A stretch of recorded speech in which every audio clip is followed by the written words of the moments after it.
We're going to talk a little bit about negotiation.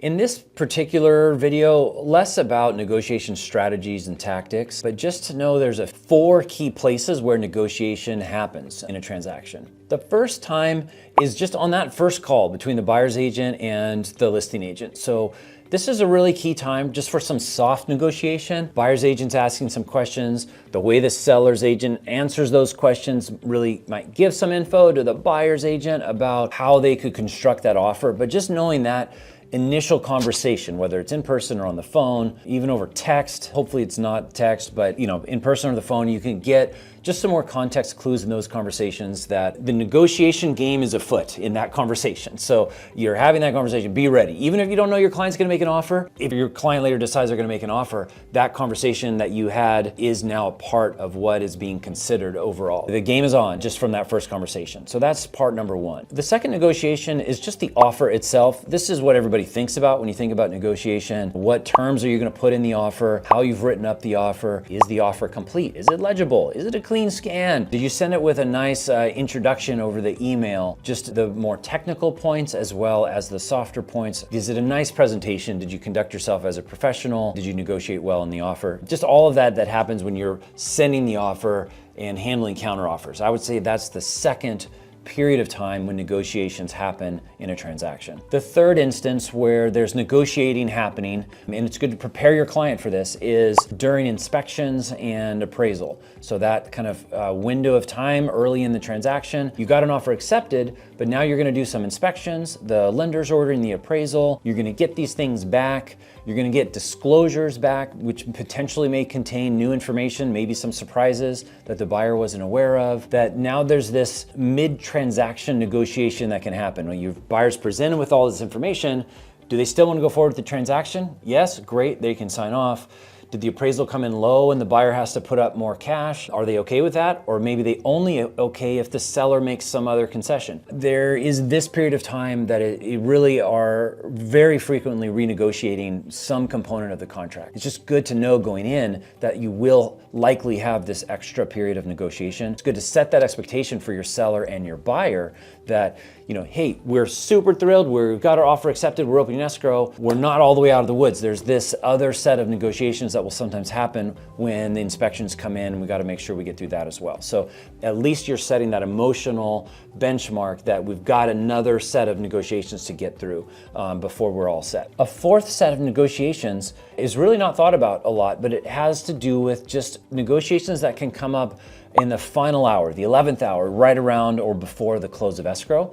And these are usually unexpected things. And so I bring this up because in an ideal world, this would never need to be talked about. Everything was handled either in the offer or you did your inspections, the appraisal was done and it was all handled right then. However, in the real world, there's a handful of surprises that can come up. And really, there's an infinite number of these surprises. Someone's place that they're moving to might not be ready. The moving company may have an outage. There could be last minute damage. It may be from severe weather. Any number of things that can come up that were unexpected. There could be issues with the buyer's employment, the documentation requested by the underwriter that no one expected to be any different. They come back with additional requests that take a little bit of time. Maybe title finds a lien. I could go on. There's just a lot of things that are unexpected. Again, this is what would talk about as this fourth period of negotiation that sometimes happen because there's this unexpected thing, this curveball that has come up that one side or the other has to ask for something of the other side.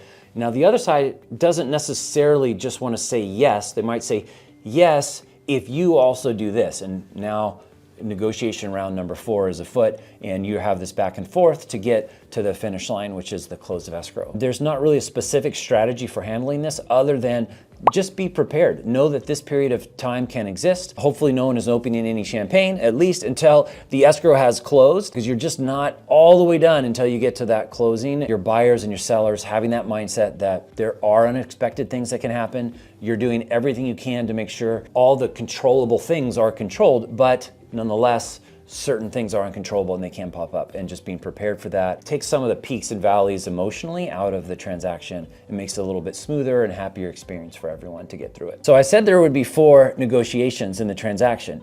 hopefully there is not more than these 4 key phases. So we got all the way up through the last one, number 4, just things right up to just barely prior to the close of escrow. There's this 5th round that sometimes happens, and that would be negotiations after the close of escrow.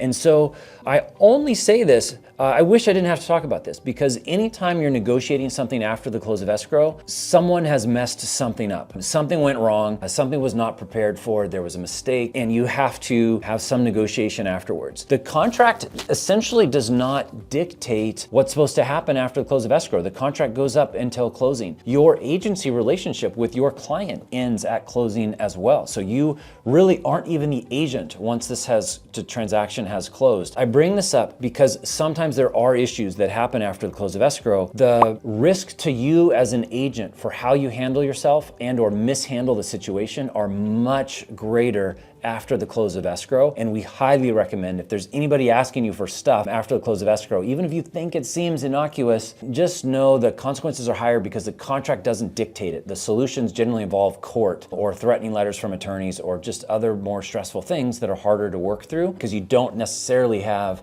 all of the clear timelines and provisions and definitions and so on in the contract because the contract is now over. And if you're dealing with something post-closing, that means something in the contract wasn't addressed or communicated or understood or followed through or whatnot. Usually if you're dealing with something post-closing, you want to talk to a manager, involve a manager. You really need to do that. Even have the option of having insurance coverage if there is an issue that blows up. If you've withheld that from the manager, you're just like, oh, I'll just take care of it, and you just kind of skip it. You may not have coverage available for various different reasons, depending on the type of insurance the company has at the time and so on. There is this 5th round of negotiations that sometimes happens. Everything you're doing is trying to avoid that, but if it does happen, just know you should be dealing with the manager, the broker, and getting counsel on how you're going to go through with that. Even a seasoned agent, I would say the same thing. Regardless of your experience, you're dealing with post-closing stuff, involve the broker or manager so you can get through it with his best outcome for both the client as well as yourself as well as the company as possible.